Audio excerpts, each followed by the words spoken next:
ఈరోజైతే పిల్లల కోసం స్నాక్స్ అయితే తయారు చేస్తున్నాననమాట. అది ఎలాగో ఇప్పుడు చూసేయండి. ఎటువంటి మైదా ఇంకా షుగర్ అయితే వేయకుండా హెల్తీ వేలో స్నాక్స్ రెడీ చేద్దాం చూసేయండి. ముందుగా 2 కప్పుల గోధుమ పిండి అయితే తీసుకోవాలండి. తీసుకొని ఇప్పుడు అందులో కొద్దిగా రుచికి సరిపడా సాల్ట్ వేసుకోవాలి. అలాగే మనం ఏ కప్పుతో అయితే గోధుమ పిండి తీసుకున్నామో అందులో హాఫ్ కప్ అయితే మనం కొద్దిగా నెయ్యి అయితే వేసుకోవాలన్నమాట. వేసుకొని బాగా నెయ్యి ఇంకా సాల్ట్ పిండికి పట్టే విధంగా అయితే బాగా కలుపుకోవాలండి. ఇంకా ఇవి చాలా అంటే చాలా టేస్టీగా ఉంటాయి. అలాగే హెల్తీ కూడాను. ఈ మధ్యన మనం ఎక్కువగా బేకరీలో వాడే కేక్స్ లేకపోతే కుర్కురే ఇలా ఇటువంటివి పెడుతున్నాం కదా! అవి పెట్టకుండా ఈ విధంగా గోధుమ పిండి, బెల్లంతో తయారు చేసిన ఈ స్నాక్స్ పెడితే పిల్లలకి బలం అలాగే ఆరోగ్యానికి కూడా మంచిదండి. ఈ విధంగా ఒకసారి ట్రై చేసి చూడండి. ఇప్పుడు బాగా కలుపుకొని ఇలా నొక్కితే ఉండ అవ్వే విధంగా అయితే మనం బాగా కలుపుకొని తర్వాత అందులో కొంచెం కొంచెంగా వాటర్ వేసుకుంటూ మనం చపాతీ ముద్ద ఎలా అయితే కలుపుకుంటామో ఈ విధంగా అయితే కలుపుకోవాలి.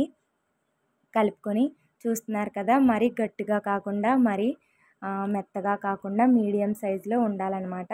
కలుపుకొని ఈ విధంగా మూత అయితే పెట్టుకొని ఒక 20 మినిట్స్ అయితే అలా ఉంచేయాలండి. ఈ లోపల మనం బెల్లం పాకం అయితే తయారు చేసుకోవాలి. నేనైతే ఏ కప్‌తో అయితే గోధుమ పిండి తీసుకున్నానో ఆ కప్పుతో బెల్లం అయితే తీసుకున్నానండి. తీసుకొని ఇప్పుడు బెల్లం ములిగేంత వరకు అంటే కొద్దిగా వాటర్ అయితే వేసుకొని కరిగించుకోవాలన్నమాట. కరిగించుకొని తర్వాత ఇందులో బెల్లం అంతా కరిగిపోయిన తర్వాత వడకట్టుకొని మళ్ళా ఒకసారి మరిగించుకోవాలన్నమాట. మరిగించుకొని ఇందులోనే కొద్దిగా ఇలాచీ పౌడర్ కూడా వేసుకోవాలండి. మీకు నచ్చితే కనుక వేసుకోవచ్చు టేస్ట్ కోసం.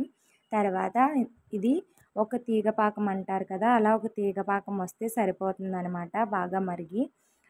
ఈ విధంగా మరిగిన తర్వాత అంటే కొద్దిగా చేతికి అంటుకుంటుంది కదా! ఇలా సాగినట్లుగా అలా వస్తే సరిపోతుందనమాట. ఇంకా స్టవ్ ఆఫ్ చేసేసుకోవడమే.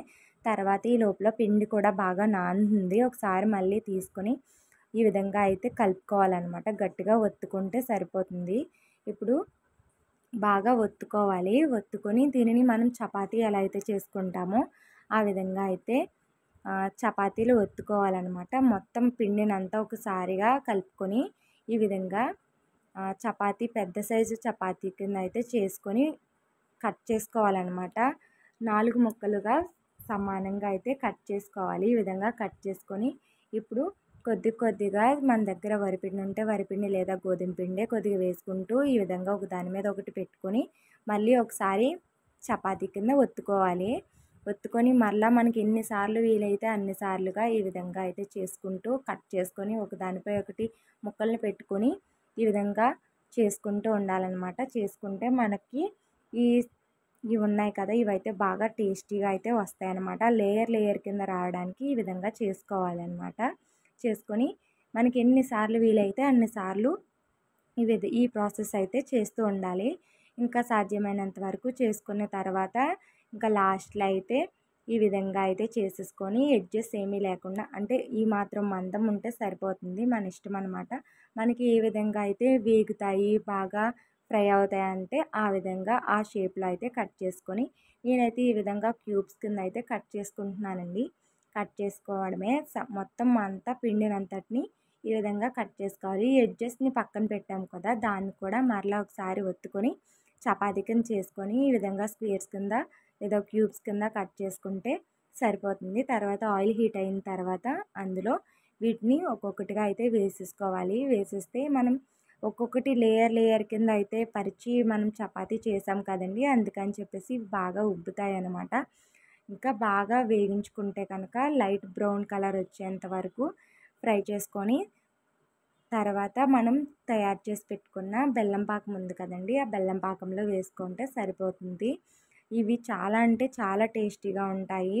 ఫ్లేవర్ కూడా చాలా బాగుంటుంది. మనం ఇంకా ఇలాచీ పౌడర్ అది వేసాం కదండీ పాకంలో కాబట్టి చాలా టేస్టీగా అయితే ఉంటుందన్నమాట.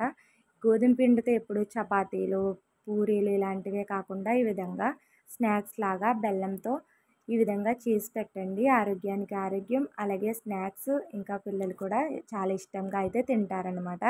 ఇంకా ఇప్పుడు వీటినన్నింటిని కూడా తీసేసి బాగా ఫ్రై అయిన తర్వాత తీసి బెల్లం పాకంలో అయితే వేసుకొని ఒక 5 మినిట్స్ అయితే అలా ఉంచేయాలండి. చూస్తున్నారు కదా 5 మినిట్స్ తర్వాత వీటిలోకి పాకం అనేది బాగా అబ్జర్వ్ అవుతుందన్నమాట. అప్పుడు తినేటప్పుడు చాలా జ్యూసీగా టేస్టీగా అయితే ఉంటాయి.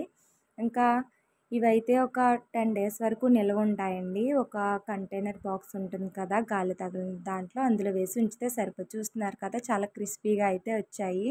తినేటప్పుడు కూడా తెలుస్తుందండి, చాలా బాగుంటాయన్నమాట. ఎక్కువ టైం కూడా పట్టదు, చాలా ఈజీగా అయితే చేసేసుకోవచ్చు. పిల్లలు కూడా ఇష్టంగా తింటారు. మా పాప కూడా తింటుంది, స్వీట్ ఎక్కువ తింటుందన్నమాట తను. ఒకసారి మీరు కూడా ట్రై చేసి చూడండి. వీడియో నచ్చితే లైక్ చేయండి. అలాగే ఫుల్ వరకు చూసారు కదా, ఎలాగో కొద్దిగా లైక్ చేసి కూడా వెళ్ళండి. వీడియో నచ్చితే లైక్ చేయండి. అలాగే నా ఛానల్ని సబ్స్క్రైబ్ చేసుకోండి. Thank you. Bye bye.